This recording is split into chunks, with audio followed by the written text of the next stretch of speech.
Hi, my name is Pierre Corbin and I'm the writer, director and producer of the film The Great Reset and the Rise of Bitcoin. As a central bank, we have the ability to create money digitally. And there's no end to your ability to do that. There is no end to our ability to do that. We do believe that inflation numbers in 21, which we will see rising. This money gets distributed into the economy, but it doesn't get distributed into the hands of people. It gets paid to banks, it gets paid to investors.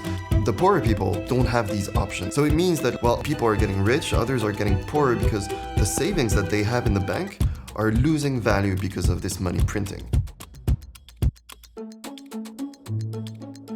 There is this entire new financial market that is being built at the same time that is led by Bitcoin. Bitcoin is said to have been created by the people, for the people, because it's controlled by a community, not by a central authority.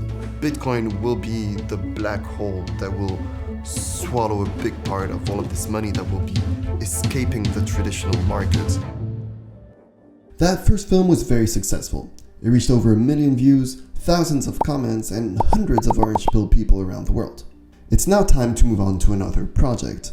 Now, rather than a lecture-style film like the first one was, I'd like to build a history-based story that also uses the knowledge of experts in their field so that they can comment on the past, the present, and the future of our world that now includes Bitcoin. I plan on interviewing experts that can cover Central American history and geopolitics, Bitcoin, and government officials that can comment on existing policies or policies that are to come. I want to explore and expose the impact the spread of the US dollar has had on the world and how it is currently being enforced in Central America and other places in the world, all in the name of protecting the US dollar. El Salvador has tried to break out of this US dollar domination through the adoption of Bitcoin as legal tender. The decision was influenced by views on inflation, freedom, remittances, and an attempt to bank the unbanked. But in the grand scheme of things, it is about nation-state sovereignty and individual sovereignty.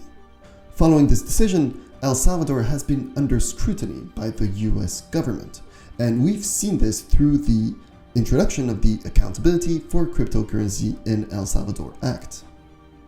Of course, the actual risks are very small for the United States. El Salvador literally has an economy that is 1,000 times smaller than the one of the United States.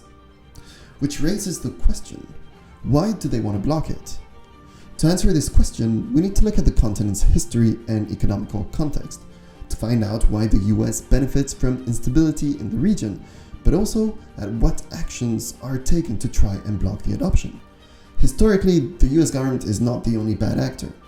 Of course, these situations happen in different places around the world, and I plan on studying the major ones, such as the control France has had in the Central African region since 1945, and more recently, China's attempt at getting more nations under its financial control. In order to tell this story at its best, I'm looking for the help from the Bitcoin community. I'm grateful to have a team of Bitcoiners that have already committed to working on this film. I have a great team of researchers and also professionals from the music and film industry that can help me bring the quality of the content to the highest level. When it comes to the network, there's also a couple NGOs that are backing the project. And I'm now reaching out to the broader Bitcoin community to try and raise a sufficient amount of money to prove the interest of the community and more easily raise the rest of the funds needed for the film. Together, as a community, we have the chance to share these important stories with the rest of the world. These stories that don't just point out unfair actions that happen around the world, but that also lead to a reduction of individuals' freedoms and, in the long term, their impoverishment. I'd love for anyone to be able to donate anything. In fact, any help you can provide will get us one step closer to achieving this goal. And our goal is in fact to spread Bitcoin education, clarify many points that are used as arguments against Bitcoin, and try to expose the hypocrisy behind these same arguments. If ever you're watching this on YouTube, you'll find the link to the fundraiser right in the description of this video. That's it. Thanks for watching. Thanks for your support. Make sure you follow me on Twitter at Sierra Porbin. That's where I will share any updates on the campaign and on the progress of the project itself. Thank you.